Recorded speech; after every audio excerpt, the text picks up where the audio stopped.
Once upon a time, in an age of magic, shining crowns, and secret treasures, there lived a young man named Amro the Trickster in a small village called Banu Khurd, tucked in a quiet corner of Baghdad.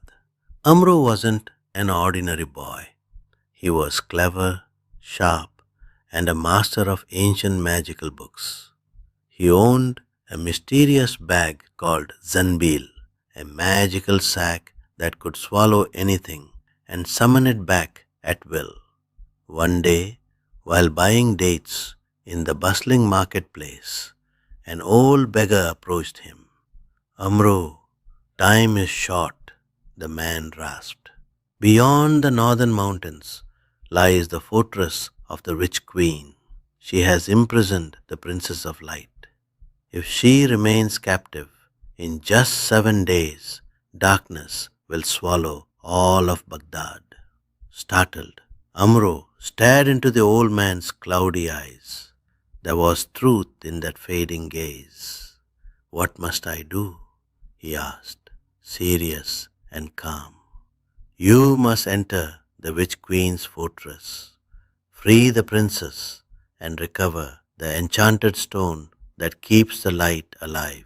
With that, the beggar handed him an ancient map and vanished into thin air.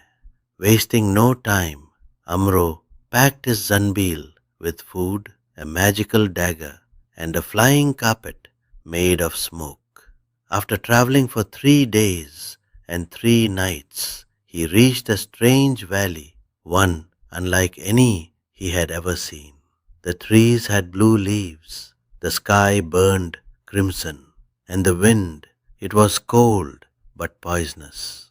Then he saw it, the fortress, built of dark stone, with walls engraved with twisted, screaming faces. 2 massive serpents guarded the gate, waking at the scent of any intruder. But Amro was no fool. He summoned his flying carpet and soared quietly to the back of the fortress. The map showed a hidden passage there. This is it, he whispered. As he opened the secret door, a piercing scream echoed through the valley. The witch queen had awakened. She was terrifying. Hair white as frost, eyes glowing red. Her voice creaked like dying trees. In her hands she held a mirror, one that revealed the darkest secrets of every soul. Who dares enter my fortress? She growled. Amro hid in the shadows of the corridor. Suddenly he heard soft weeping behind a door. Inside he found a radiant girl shackled in chains, the princess of light. Who are you? She whispered. I'm Amro. I've come to rescue you. But the chains were bound by dark magic. He couldn't break them. Just then, the wall behind them slid open, and the witch queen burst into the room, shrieking with fury. She chanted, O Zanbeel, imprison this witch. Zanbeel lit up with a blinding flash. The witch queen was sucked inside, but only for a moment.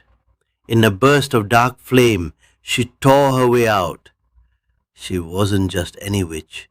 She was their queen. You'll never leave this fortress alive, she screamed. Amro drew his enchanted dagger, but she grabbed the princess and held her as a shield. Let her go, Amro shouted, or I'll bring this entire fortress down on your head. The witch queen laughed, but she knew he wasn't bluffing. Amro reached into Zanbeel and hurled a flaming orb at the base of the fortress. The ground began to quake. He quickly hid the princess inside Zanbeel, leaped onto the flying carpet, and soared into the sky. Below, the witch queen roared in rage, but it was too late. The fortress crumbled, and the witch queen was buried beneath the earth forever.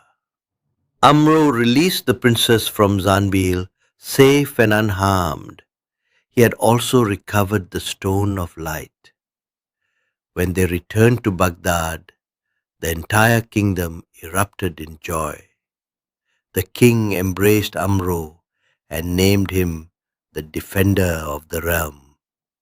With tears in her eyes, the princess said, "If you hadn't come, I would have been lost in darkness forever." Amro smiled and said, "As long as Zanbeel is with me, and I stand with the truth, the darkness will always fall." And then choose